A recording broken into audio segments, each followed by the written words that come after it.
साथियों, मेरा नाम मानवीन सिंह है।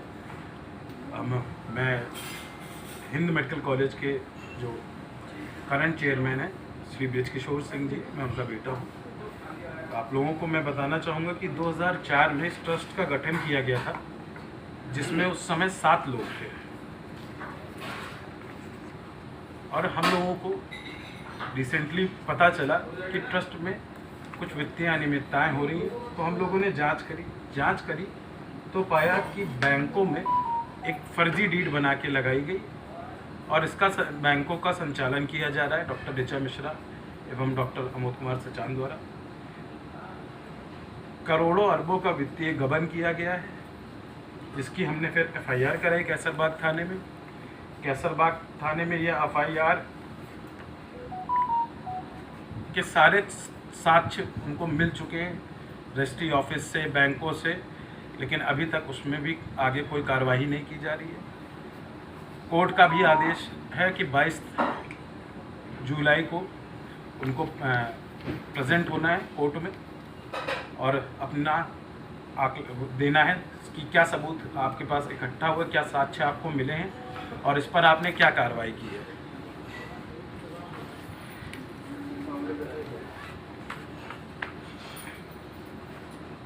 कल हमें एक महत्वपूर्ण आदेश मिला माननीय अपर न्यायालय से, जिसमें कोर्ट भी यह मान रही है कि वित्तीय अनियमितताएं की गई हैं, धोखाधड़ी किया गया है, ट्रस्ट के साथ खिलवाड़ किया गया है और मेडिकल कॉलेजों का संचालन में बहुत सारी वित्तीय अनियमितताएं हैं। और उस प्रकार से डॉक्टर अमोद सचान व ऋचा मिश्रा को रोक दिया गया है ट्रस्ट में कोई भी काम करने से। ये ऑर्डर कल हम मिला, इसकी भी एक कॉपी हम आपको दें।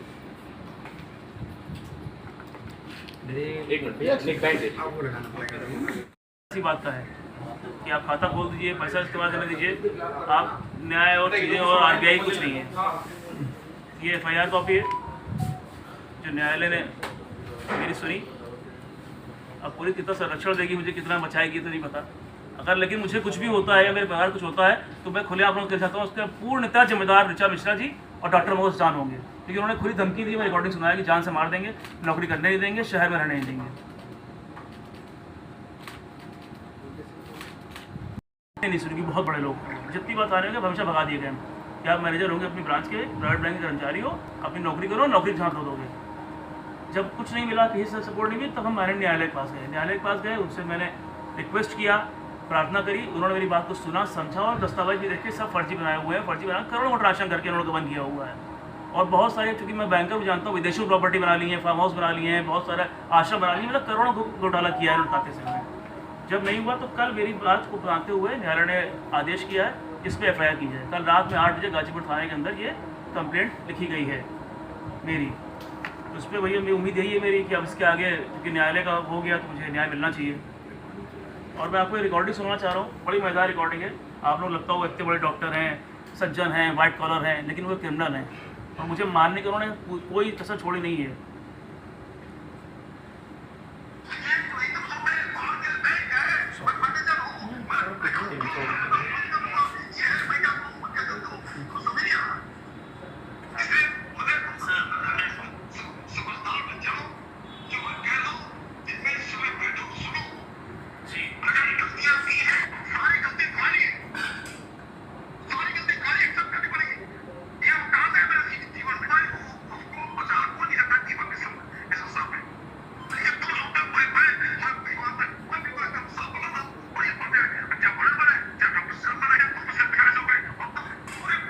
ठीक है सर, समझ गए सर। आप लोग सामने तक के फोटो करा। हाँ,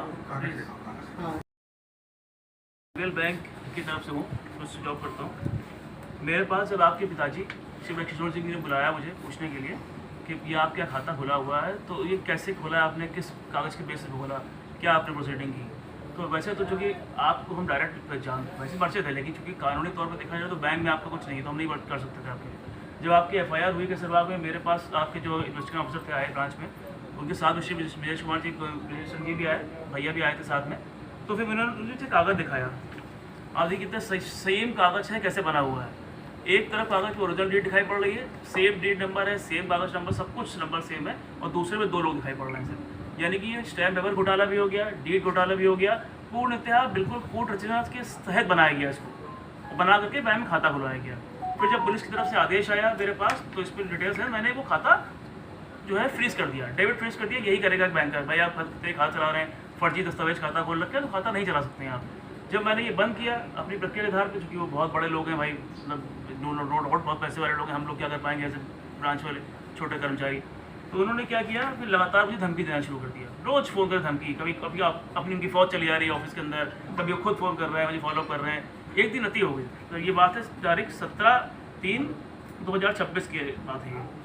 मेरे पास रात में उनका फ़ोन आता है लगभग 10 बजे, मैं 17/2/26 सही बता रहा हूँ आपको। फ़ोन आता है उनका, और उन्होंने बहुत ज़्यादा मतलब लिमिट क्रॉस कर दी, जान से मार। मेरे फादर स्वर्गीय श्री सुनील कुमार इस ट्रस्ट में ट्रस्टी थे।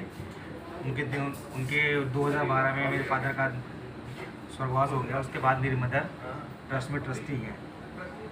मेरे फादर की डेथ 2012 में हुई थी। उसके बाद 2015 में डॉक्टर अमित कुमार सचान और डॉक्टर ऋचा मिश्रा ने इलाहाबाद बैंक से 7.5 करोड़ का टर्म लोन और 4 करोड़ की बैंक गारंटी मेरे फादर के नाम पे ली, और उसमें हम लोगों की जो पर्सनल गारंटी है मेरी मदर की, वो वेव ऑफ करा दी। इस डॉक्यूमेंट में बाकायदा मेंशन है।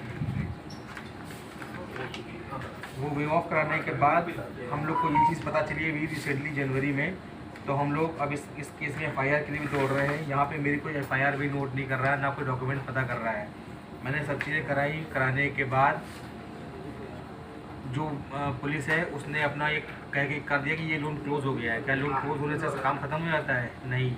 आपने देखा सुना होगा बंटी पब्लिक के बारे में, जिस तरह सब लोग उन्होंने मूवी में किया, इन्होंने एक्चुअल में, जैसे कि मैंने आपको डॉक्यूमेंट दिखाए, उन्होंने रियल लाइफ में बंटी पब्लिक की तरह सारे डॉक्यूमेंट फोर्ज करके हर चीज़ को ताक पे रख के, नियमों को ताक पे रख के सब चीज़ें ली और कर रहे हैं। जिस तरह का मुकदमा नहीं लिखा जा रहा, क्या जी। कुछ अधिकारी तक आपने पैरवी के लिए?